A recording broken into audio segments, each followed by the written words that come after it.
He didn't actually walk on water, though many of his investors were convinced he did. He personified the successful New Century developer.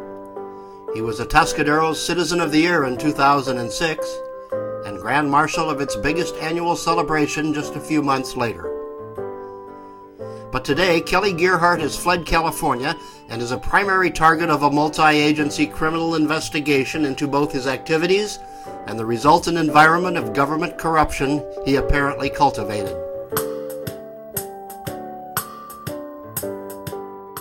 The successes he enjoyed, it would seem, were the result of a complex web of fraudulent sleight of hand, a clumsily designed Ponzi scheme, slavishly cooperative public officials, accommodating lenders, and a facilitating media.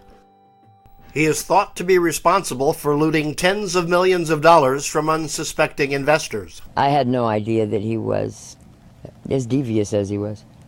Marion Louise Warner was Gearhart's common-law stepmother and has known him for 35 years. He wasn't judgmental of people. He was, I don't know, I thought he was a super kid, and everybody did.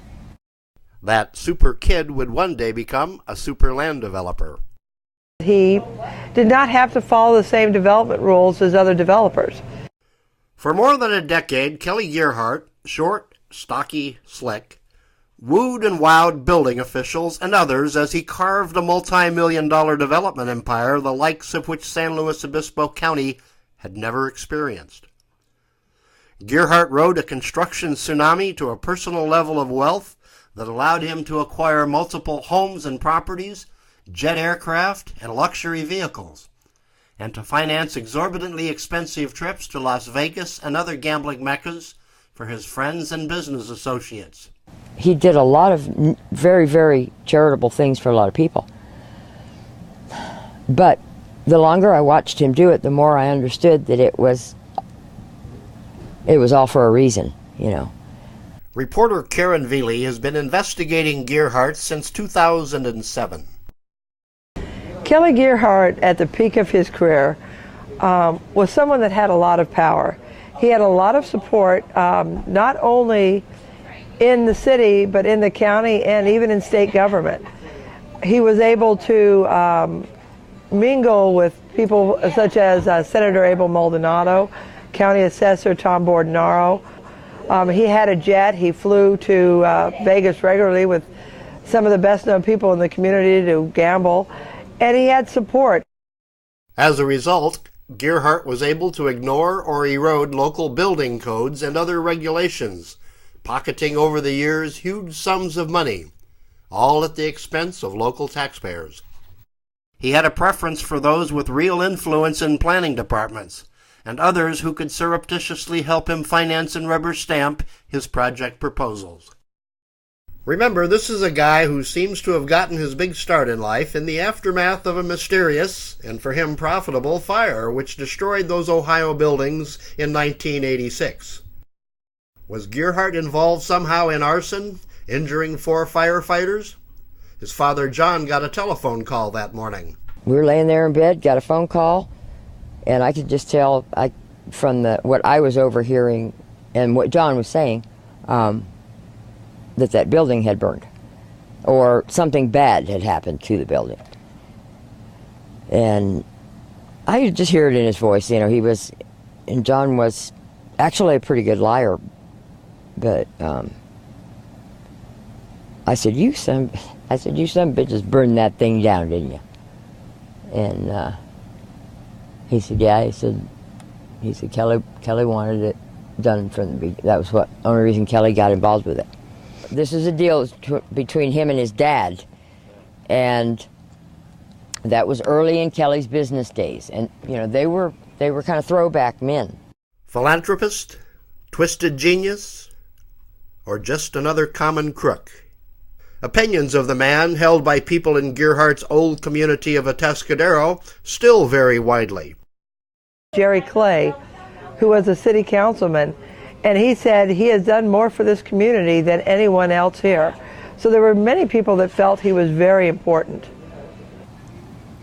I really didn't know that he was, that he was doing what he was doing until he did it to me. but there is little doubt that his dubious business practices have now called into question the professional and ethical practices of an ever-widening swath of public officials stretching from San Luis Obispo County to Sacramento. The influence Gearhart wielded, the results he eventually gained, and the circle of friends he stroked created the distinct aura and smell of Bush League organized crime. This is known to be a very corrupt county. Early in December, the Gearhart mulching machine claimed its first major public figure, and an eye-popping San Luis Obispo County scandal has started to boil. Gearhart and North County resident Bruce White have been friends since high school. 2 years ago, White, a successful builder in his own right, was appointed to the San Luis Obispo County Planning Commission by another longtime intimate, Frank Meacham, chairman of the Board of Supervisors. Veely recently reported on one of White's and Gearhart's business deals. When they would do a development together, and I use one for an example, was the development in Atascadero on Traffic Way. They would make a deal with the city. We want high density. We will trade you a low-cost housing for a community benefit. But instead, Kelly would move his friends and family in, as would Bruce White. They both bought each other out of a low-cost housing unit. Bruce White moved his girlfriend and then fiance and eventually his wife into one of the units. He would stay there with her, but the unit, according to the contract, when Bruce White sold it 3 years later, should have been sold for about $166,000. I might be off just a little bit, and he sold it for $298,000. Veely backed up her reporting by providing documentation of the transactions to Meacham. Within days, White resigned. Nevertheless, both Meacham and White continue to claim Cal Coast News reports had nothing to do with the decision. Their claim was this had been planned for 6 months, and it was just happening. And I remember asking, are you going to have him step down? We don't know what we're going to do at this point. We need time to investigate. If not for the spot-on reporting of Veely and her internet-based journalist associates over the past few years, the antics of Gearhart, his co-conspirators, and the resultant complex web of amoral public officials now entrenched across San Luis Obispo County would never have been uncovered. And with the amount of people's lives who have been destroyed in this community, I think it's important that our leaders in our community come out strong against this type of behavior.